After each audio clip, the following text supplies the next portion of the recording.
सभी को नमस्कार। मैं Vimal Kumar Yadav, assistant professor political science, government PG college Behror के यूट्यूब चैनल में आप सभी का स्वागत करता हूं। आज हमारा जो डिस्कशन का टॉपिक है वो है लेजिस्लेटिव असेंबली, यानी विधानसभा के बारे में हम चर्चा करेंगे। ये जो टॉपिक है ये बीए सेकेंड ईयर और एमए फाइनल में भारतीय शासन एवं राजनीति पुस्तक के पाठ्यक्रम का हिस्सा है। इसके अलावा जो विद्यार्थी विभिन्न प्रतियोगी परीक्षाओं की तैयारी कर रहे हैं, जैसे दिल्ली पुलिस, राजस्थान पुलिस, पटवारी, ग्राम सेवक, SSC, army, air force, navy, RPSC इत्यादि के एग्ज़ाम की तैयारी कर रहे हैं, उनके लिए बहुत उपयोगी है, क्योंकि विधानसभा के बारे में बहुत सारे क्वेश्चन कंपटीशन में पूछे जाते हैं। जीके का हिस्सा है, जनरल नॉलेज वाला जो पेपर होता है उसमें पॉलिटी के जो क्वेश्चन आते हैं उसमें विधानसभा के बारे में पूछा जाता है। तो आइए चर्चा करते हैं। दरअसल राज्य विधानमंडल जो होता है, राज्य विधानमंडल के दो सदन होते हैं, एक राज्य विधानसभा और दूसरा विधान परिषद। तो ये जो संविधान का भाग 6 और अनुच्छेद 168 से 212 है, उसमें राज्यों के विधानमंडल का वर्णन किया गया है। अनुच्छेद 168 में कहा गया है कि प्रत्येक राज्य के लिए एक विधानमंडल होगा जो राज्यपाल तथा कुछ राज्यों में 2 सदनों और अन्य राज्यों में 1 सदन से मिलकर बनेगा। कहने का मतलब जो विधानमंडल के अंग कौन कौन होते हैं? राज्यपाल, विधानसभा और विधान परिषद। लेकिन कुछ राज्य ऐसे हैं जिसके अंदर विधान परिषद नहीं है, तो वहाँ विधानमंडल से आशय होता है राज्यपाल और विधानसभा। वर्तमान में अपन बात करें तो कुल 6 राज्य और 1 केंद्र शासित प्रदेश में विधान परिषद है। 6 राज्य कौन कौन से हैं? यूपी, बिहार, महाराष्ट्र, आंध्र प्रदेश, कर्नाटक और तेलंगाना। चूँकि 5 अगस्त 2019 को जम्मू कश्मीर में विशेष राज्य का जो दर्जा था जम्मू कश्मीर का, वो समाप्त कर दिया गया है। धारा 370 वहाँ समाप्त कर दी गई है और जम्मू कश्मीर फिलहाल एक केंद्र शासित राज्य है। तो जम्मू कश्मीर एकमात्र ऐसा केंद्र शासित राज्य है जिसमें विधान परिषद है। तो 6 राज्य और 1 केंद्र शासित प्रदेश में विधान परिषद है। यद्यपि राजस्थान और असम ने भी प्रस्ताव पारित करके भेज रखा है, लेकिन वहाँ विधान परिषद का अभी तक गठन नहीं हुआ है। ये विधान परिषद का गठन कैसे होता है? एक बार आरएस मेंस का एग्जाम जिसमें मैं खुद बैठा था, उसमें पेपर में पूछा गया था विधान परिषद का सर्जन और उत्साधन। दरअसल किसी भी राज्य में विधान परिषद का गठन अनुच्छेद 169 के तहत संसद के द्वारा किया जाता है।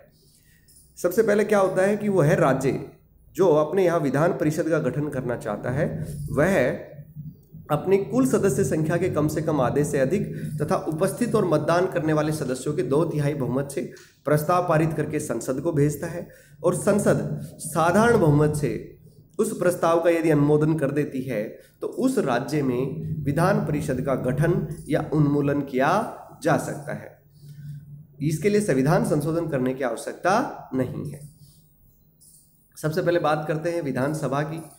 विधानसभा जो है राज्यों में तो होती है, प्रत्येक राज्य में एक विधानसभा होती है। इसके अलावा 3 केंद्र शासित प्रदेश ऐसे हैं जिनमें विधानसभा है। फिलहाल जम्मू कश्मीर, दिल्ली और पांडिचेरी, इन तीनों राज्यों में तीनों केंद्र शासित प्रदेशों में विधानसभा स्थित है। विधानसभा को जो है विधानमंडल का प्रथम सदन भी कह देते हैं, लोकप्रिय सदन भी कहते हैं, निम्न सदन भी कहते हैं। चूँकि विधानसभा को जनता डायरेक्टली चुनती है, इसलिए ये विधान परिषद से अधिक शक्तिशाली होती है।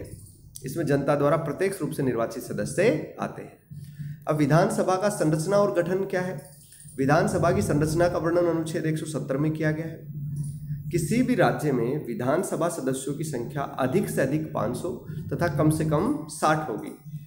ये प्रावधान संविधान में किया गया है अनुच्छेद 170 में। कई बार कॉम्पिटिशन में पूछा भी जाता है कि किसी राज्य में विधानसभा सदस्यों की अधिकतम संख्या कितनी हो सकती है? 500। कम से कम कितनी सदस्यता हो सकती है? 600। लेकिन कुछ राज्य अपवाद हैं, जैसे सिक्किम है, मिजोरम है, गोवा है। इनके अंदर विधान परिषद की संख्या 60 से कम है। अगर केंद्र शासित प्रदेशों की बात करें तो पांडिचेरी जो है उसमें सबसे कम विधानसभा सदस्य हैं। केवल 30 विधानसभा सदस्य पांडिचेरी नामक केंद्र शासित प्रदेश से आते हैं। एक बार क्वेश्चन आया कि किस राज्य के विधान सदस्य सबसे कम हैं राज्य के, तो राज्यों में आपको याद रखना है कि सिक्किम जो है ऐसा राज्य है जिसकी विधानसभा में केवल सदस्य 32 मेंबर है। केंद्र शासित प्रदेशों में सबसे छोटा पांडिचेरी है, 30 है। और राज्यों में सबसे छोटा सिक्किम है, जिसके विधानसभा सदस्यों की संख्या 32 है। वैसे कम से कम 60 होनी चाहिए, लेकिन ये अपवाद है। अगर सबसे बड़ी विधानसभा की बात करें तो उत्तर प्रदेश विधानसभा की सदस्य संख्या सबसे अधिक है, 403। सदस्यों का निर्वाचन कैसे होता है? विधानसभा सदस्यों का जो निर्वाचन है उसके लिए क्या होता है कि किसी राज्य के जो विधानसभा सदस्यों की जो कुल सदस्य संख्या है उसको प्रादेशिक निर्वाचन क्षेत्रों में बांट दिया जाता है, और उस प्रादेशिक निर्वाचन क्षेत्र से विधानसभा सदस्य मतदाताओं द्वारा प्रत्यक्ष रूप से निर्वाचित किए जाते हैं। विधानसभा के चुनाव कौन कराता है? तो संसद, विधानसभा, राष्ट्रपति, उपराष्ट्रपति, इन सब के चुनाव कराने का कार्य केंद्रीय निर्वाचन आयोग द्वारा किया जाता है। लोग इसमें अक्सर कंफ्यूज हो जाते हैं। क्वेश्चन पूछा जाता है कि राज्य विधानसभा के चुनाव कराता है केंद्रीय निर्वाचन आयोग, राज्य निर्वाचन आयोग, दोनों ही नहीं। तो आपको ध्यान रखना है, राज्य निर्वाचन आयोग पंचायती राज संस्थाओं के और शहरी स्थानीय निकायों के चुनाव संपादित कराता है। विधानसभा और विधान परिषद का चुनाव है वो केंद्रीय निर्वाचन आयोग के द्वारा संपन्न कराया जाता है। निर्वाचन क्षेत्रों का विभाजन कैसे किया जाता है? वो उस राज्य की जनसंख्या के आधार पर किया जाता है। ये इस बात का ध्यान रखा जाता है कि सभी निर्वाचन क्षेत्र राज्य में समान जनसंख्या का प्रतिनिधित्व करें, यानी प्रत्येक निर्वाचन क्षेत्र की जनसंख्या का उस राज्य को आवंटित स्थानों की संख्या से अनुपात पूरे राज्य में यथासंभव एक समान हो। सामान्यतः विधानसभा का प्रत्येक सदस्य कम से कम 75,000 जनसंख्या का प्रतिनिधित्व करता है। अनुच्छेद 170(3) में कहा गया कि प्रत्येक जनगणना के पश्चात राज्य के विधानसभा में स्थानों की संख्या और प्रादेशिक निर्वाचन क्षेत्रों का परिसीमन संसद द्वारा निर्धारित विधि से किया जाएगा।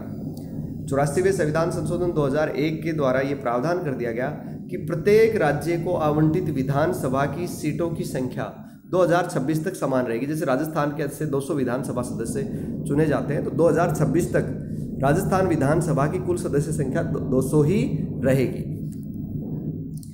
तथा जो निर्वाचन क्षेत्रों का परिसीमन है, 87वें संविधान संशोधन 2003 के द्वारा निर्वाचन क्षेत्रों का परिसीमन करने के लिए उन्हें 2001 की जनसंख्या को आधार बनाया गया है, यानी 2001 की जनसंख्या के आधार पर निर्वाचन क्षेत्रों का परिसीमन किया जाएगा। लेकिन टोटल सीटें 2026 तक समान बनी रहेंगी। यदि राज्यपाल को यह लगता है कि किसी राज्य की विधानसभा में एंग्लो इंडियंस को पर्याप्त प्रतिनिधित्व नहीं मिला है, तो वह विधानसभा में एक सदस्य एंग्लो इंडियन समुदाय का मनोनीत कर सकता है।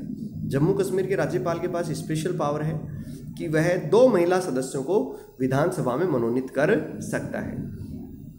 योग्यताएं क्या हैं? अनुच्छेद 173 के तहत विधानसभा सदस्य बनने के लिए निम्नलिखित योग्यताएं होनी चाहिए। पहली, भारत का नागरिक हो। जन्म से भारत का नागरिक होना आवश्यक नहीं है। अगर कोई दूसरे देश का व्यक्ति भारत का नागरिकता ले लेता है तो वह विधानसभा का सदस्य बन सकता है। उसकी आयु कम से कम 25 साल हो और उसमें वो सारी योग्यताएं हो जो संसद के द्वारा बनाए गए कानून द्वारा निर्धारित की गई हो।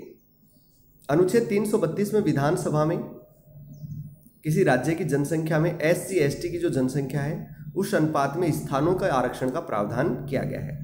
अनुच्छेद 332 में कहा गया है कि किसी राज्य की जनसंख्या में अगर SC ST के लोग रहते हैं तो उनकी जनसंख्या के अनुपात में उनको विधानसभा में सीटें आरक्षित की जाएंगी। ये प्रावधान संविधान में प्रारंभ में 10 वर्षों के लिए था। संसद और विधानसभा में लोकसभा और विधानसभा में SC ST के लिए आरक्षण का प्रावधान शुरुआत में 10 सालों के लिए था, लेकिन इसको प्रत्येक 10 वर्ष पर बढ़ाया जाता रहा है। नौकरियों में आरक्षण कोई 10 वर्ष के लिए नहीं था। नौकरियों में आरक्षण की कोई समय सीमा नहीं थी, लेकिन लोकसभा और विधानसभा में आरक्षण केवल 10 वर्ष के लिए था। बाद में इसे लगातार बढ़ाया जाता रहा है। अभी इसे बढ़ाकर 2030 तक कर दिया गया है। कार्यकाल क्या होता है? कार्यकाल अनुच्छेद 172 के तहत विधानसभा सदस्यों का कार्यकाल 5 वर्ष होता है। प्रथम बैठक से लेके 5 वर्ष तक होता है। विधानसभा को राज्यपाल भंग भी कर सकता है यदि मुख्यमंत्री उसे ऐसा करने का परामर्श दे, लेकिन राज्यपाल बहुमत प्राप्त मुख्यमंत्री की ही बात मानता है। यदि मुख्यमंत्री के पास बहुमत नहीं है और वो राज्यपाल को कहता है कि विधानसभा को भंग कर दो, तो राज्यपाल ऐसा करने के लिए बाध्य नहीं है। वह पहले मुख्यमंत्री को विश्वास मत हासिल करने के लिए कहेगा। यदि आपातकाल लगा हुआ है तो संसद कानून बनाकर राज्य विधानसभाओं का कार्यकाल 1 वर्ष के लिए बढ़ा सकती है। 1 वर्ष बाद उसे फिर प्रस्ताव पारित करना पड़ेगा, फिर 1 वर्ष के लिए बढ़ाया जा सकता है। तो आपातकाल में 1-1 वर्ष करके लंबे समय तक विधानसभाओं का कार्यकाल बढ़ाया जा सकता है। मान लीजिए किसी राज्य से युद्ध हो रहा है तो उस समय चुनाव कराया जाना संभव नहीं है, तो एक ही उपाय बचता है कि भाई विधानसभा का कार्यकाल बढ़ा दिया जाए। लेकिन आपातकाल की समाप्ति के बाद 6 माह तक ही यह घोषणा प्रवर्तन में रहेगी। 6 माह से अधिक जो है विधानसभा कार्यकाल नहीं बढ़ सकेगा। पदाधिकारियों की यदि बात करें तो 2 प्रकार के मुख्य पदाधिकारी होती हैं, एक अध्यक्ष होता है, दूसरा उपाध्यक्ष। दोनों अध्यक्ष और उपाध्यक्ष, स्पीकर और डिप्टी स्पीकर, दोनों का ही चुनाव विधानसभा के सदस्य अपने कुल बहुमत से करते हैं, अपने सदस्य संख्या के बहुमत से करते हैं। अध्यक्ष अपना त्यागपत्र उपाध्यक्ष को देता है और उपाध्यक्ष अपना त्यागपत्र इस अध्यक्ष को देता है। दोनों को तात्कालीन समस्त सदस्यों के बहुमत से हटाया भी जा सकता है, लेकिन हटाने से 14 दिन पहले अध्यक्ष या उपाध्यक्ष को, जिसको कि हटाना है, उसे इसकी सूचना देना आवश्यक है। विधानसभा यदि भंग भी हो जाए तब भी अध्यक्ष उस समय तक पद पर बना रहता है जब तक कि नई विधानसभा की पहली बैठक नहीं हो जाए। अध्यक्ष और उपाध्यक्ष दोनों को ही निर्धारित वेतन, भत्ते और अन्य सुविधाएं प्राप्त होती हैं। स्पीकर और डिप्टी स्पीकर के कार्य क्या हैं? स्पीकर जो है विधानसभा बैठकों की अध्यक्षता करता है, सदन की कार्रवाई का संचालन करता है, सदन में शांति और व्यवस्था बनाए रखता है, सदन की कार्रवाई को स्थगित या निलंबित कर सकता है। कोई विधेयक धन विधेयक है या नहीं, इसका फैसला भी स्पीकर करता है। ये कई बार एग्जाम में आता है कि कोई विधेयक धन विधेयक है या नहीं, इसका फैसला कौन करता है? स्पीकर करता है। वह किसी प्रश्न पर मतदान कराता है, परिणाम की घोषणा करता है। यदि किसी प्रश्न पर पक्ष और विपक्ष में बराबर मतदान आ जाए तो निर्णायक मत का प्रयोग करता है। कोई ऐसे शब्द जो अशिष्ट हो, असंसदीय हो, तो सदन की कार्रवाई से निकाल सकता है। सदस्यों को बोलने का मौका देता है, उनका समय और क्रम निर्धारित करता है, प्रश्नों को स्वीकार करता है, विभिन्न प्रकार के प्रश्नों को और प्रस्तावों को स्वीकार करने के अलावा उन पर वोटिंग कराता है। तो ये बहुत सारे कार्य स्पीकर के द्वारा किए जाते हैं।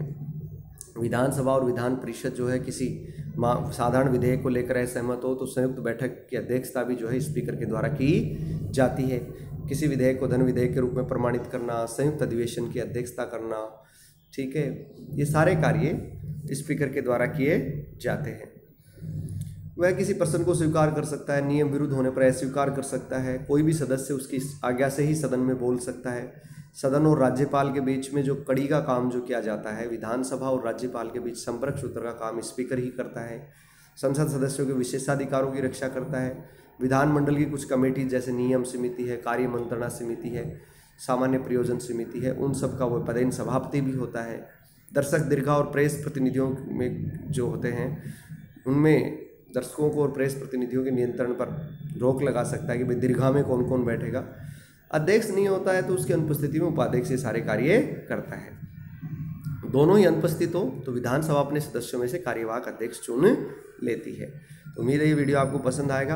आपने इसे सुना, बहुत बहुत धन्यवाद आपका, बहुत बहुत आभार। कोई समस्या हो तो आप यूट्यूब के कमेंट बॉक्स में अपनी समस्या लिख सकते हैं या फिर कॉलेज के व्हाट्सएप ग्रुप में अपनी समस्या पेश कर सकते हैं। उसका उचित समाधान करने का प्रयास हमारे द्वारा किया जाएगा।